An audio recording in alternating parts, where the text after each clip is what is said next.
दर्ज की गई है, लेकिन उसके बाद पिछले 2-3 सेशंस में यहाँ पर अनसर्टनिटी फिर से बनती हुई नजर आई है। जिस तरह से सारी की सारी यहाँ पर शर्तें ईरान ने रखी हैं, कैसे पढ़ते हैं उसे, और यहाँ से अब प्राइसेस कैसे नजर आते हैं? देखिए, जो जिसको बाजार में कुछ लोगों ने सर्टेनिटी समझा था, वो दरअसल वो ऐसा कुछ था ही नहीं। ईरान को अच्छी तरह पता लग चुका है कि अमेरिका बहुत डेस्परेट है और उनके पास बहुत ज्यादा विकल्प है नहीं।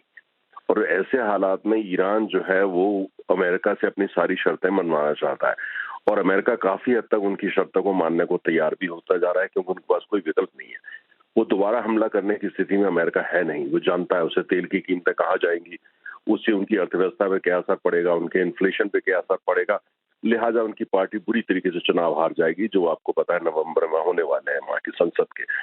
तो ईरान इस बात का अच्छी तरीके से इसका ज्यादा से ज्यादा फायदा उठाना चाहता है। बाजार को भी अब समझ में आने लगा है कि नवंबर से पहले कुछ होता नजर आता नहीं है। अगर अमेरिका घुटने टेक दे तो बात बढ़ेगी आगे, अगर ईरान अमेरिका ऐसा नहीं करता है तो फिर जो है ईरान अपनी बात से अड़ा रहेगा। आपने देखा कि हूतीज ने जो है सऊदी अरामको की रिफाइनरी पे हमला करा है, और इस तरह की तमाम हरकतें जो है वो जारी रहने वाली हैं। तो बाजार को समझ में आने लगा है कि भाई नवंबर से पहले तो कुछ होता नहीं है, जो भी होगा वो नवंबर के बाद ही होने वाला है। तो इसलिए मुझे ऐसा लगता है कि जो प्राइसेस है, ऐसा नहीं होगा कि पैनिक बटन दबेगा, प्राइसेस 120 140 हो जाएंगी, लेकिन इतना जरूर है कि कीमतें जो है वो जिस दिशा में जा रही हैं, वो थोड़ा सा जो ऐसा जोन है जिसमें जोन में कीमतें कम होने की गुंजाइश कम, और $110 $115 की तरफ जाने की गुंजाइश ज्यादा। वो मुझे नहीं नजर आता कि वो जो पहले हम लोग सभी बात कर रहे थे $70 भी जा सकती है, $70 से नीचे भी जा सकती है। फिलहाल उस जोन से तो बाहर निकल चुके हैं। अब जिस जोन के अंदर है उसमें अनसर्टेनिटी बढ़ेगी, कीमतें उत्तर की दिशा में ज्यादा जाएंगी, बीच में दक्षिण में आ सकती हैं, लेकिन $110 भी कभी बीच में पहुंच जाए तो कोई आश्चर्य की बात नहीं है। वो आने वाले समय में और जहाजों पर टारगेट किया जाएगा, और जो है वेस्टर्न टारगेट्स उनको बनाया जाएगा, गल्फ कंट्रीज को टारगेट किया जाएगा, और इसलिए जो है इस तरह के अभी हालात रहने वाले हैं, और ये कीमतों में रिफ्लेक्ट करेगा। बहुत बड़ा पैनिक नहीं होगा, लेकिन कंफर्ट नहीं मिलने वाला अभी। तो आप कहेंगे ये जो करंट लेवल्स हैं 80 के आसपास के, ये फिलहाल सपोर्ट के तौर पर काम करेंगे? इसको ऐसे देखा जा सकता है, लेकिन मुझे लगता है कि ये अगर ये बाजार में स्पष्ट होने लगता है, जो होने लगा है धीरे धीरे, कि अभी जो है नवंबर से पहले कुछ होता नहीं है, और जो ईरान इज बाइंग टाइम, तो उनको पता है कि नवंबर से पहले जितनी जब बातें हैं वो अमेरिका से जो है वो एक्सेप्ट करा सकता है। अगर ट्रम्प साहब मान जाते हैं तो ठीक है, स्टेट ऑफ हार्मस खुल जाएगी, तेल की कीमतें नीचे आ जाएंगी, और हो सकता है वो मान भी जाएं, क्योंकि ट्रम्प साहब की प्रायोरिटी इस समय ईरान नहीं है। उनकी जो प्राथमिकता यह है कि वो चुनाव जीते, तेल की कीमतों को नीचे लेकर के आए और अपनी अर्थव्यवस्था को ठीक करें। तो उनकी प्राथमिकता भी ईरान नहीं रही है। तो अगर ऐसे में होता है कि वो और घुटने टेकते हैं और स्टेट और हार्मूज के लेकर के कोई डील ईरान से कर लेते हैं, फिर कीमतें नीचे आ जाएंगी। तो ये सारा कुछ जो इफ के जोन में बहुत ज्यादा है।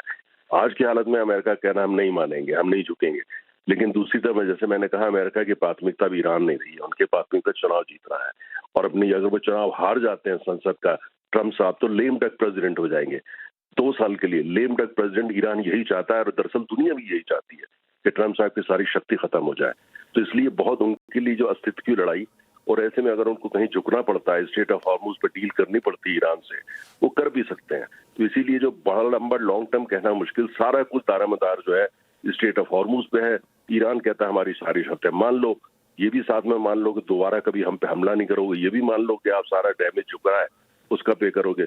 हो सकता है ट्रम्प साहब मान भी लें, क्योंकि उनके लिए तो अस्तित्व की लड़ाई बन चुकी है इस समय।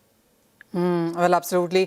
आगे जाकर अगर प्राइसेस यहीं पे रहते हैं तो ये मान के चला जाए कि इन्फ्लेशन कंसर्न्स बरकरार रह सकती हैं? मुझे लगता है कि इन्फ्लेशन का कंसर्न तो बरकरार होगी, क्योंकि हॉर्मुज पे डील हो भी जाती है, वो खुल भी जाता है। उसके बाद भी देखना पड़ेगा कि जो गल्फ के कंट्रीज हैं उनकी रिएक्शन क्या होती है। आपने देखा उनकी रिएक्शन तो पैनिक रिएक्शन हो रही है। उन्होंने पाकिस्तान, टर्की, सऊदी अरब आ गए हैं, सुन्नी अलायंस बन रहा है, सुन्नी नेटो बन रहा है, यूनाइटेड अरब एमिरेट्स अलग दिशा में जा रहा है, तो इजिप्ट कहीं और जा रहा है। इजराइल का कहना है हम नहीं सुनेंगे बियॉन्ड ए पॉइंट अमेरिका की। तो हालात तो कुल मिलाकर के जो है वो ऐसे हैं कि इसको अभी तेल के बाजार में कंफर्ट आया वो तो आने वाला नजर नहीं आता है। और स्टेट ऑफ हॉर्मुज अगर जो खोल देते हैं अमेरिका में, ईरान को सरेंडर कर देता है, तो देखना होगा कि फिर सऊदी अरब की क्या रिएक्शन होती है, कुवैत की क्या रिएक्शन होती है, इराक की क्या रिएक्शन होती है। ऐसा नहीं कि कीमतें 120 पे पहुंच जाएंगी, लेकिन कीमतों में जो थोड़ा बहुत जो बेचैनी है, एंग्जाइटी है, वो बरकरार रहने वाली। जब एंग्जाइटी होती है, हमने ये देखा है कि फिर जो है कीमतें कहीं भी जाती हैं। तो मुझे बहुत ज्यादा ऊपर नहीं जाएंगी, लेकिन 80, 90, 100 ये जो आपको मतलब $78 से लेकर के और 105 का जो बैंड है वो लेके हमको चलना पड़ेगा। बहुत बड़ा लगता है, लेकिन हालात इस तरीके के, क्योंकि पता नहीं अमेरिका क्या करेगा। और ईरान तो बिल्कुल क्लियर हो चुका है, ईरान का आत्मविश्वास बढ़ता जा रहा है। उनको पता है अमेरिकी राष्ट्रपति जो है वो हर हालत में समझौता करने को राजी हो सकते हैं। और तेल में जो बाजार में जो चिंता है वो बरकरार, लेकिन बाजार में इतना सब होने के बावजूद पैनिक बटन नहीं दबा रहा।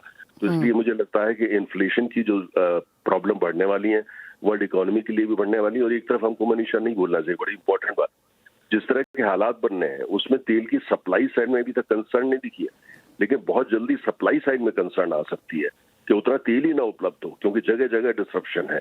तो वो, और जितना इन्वेस्टमेंट होना था उसमें भी कहीं ना कहीं जो है वो थमासा हुआ है।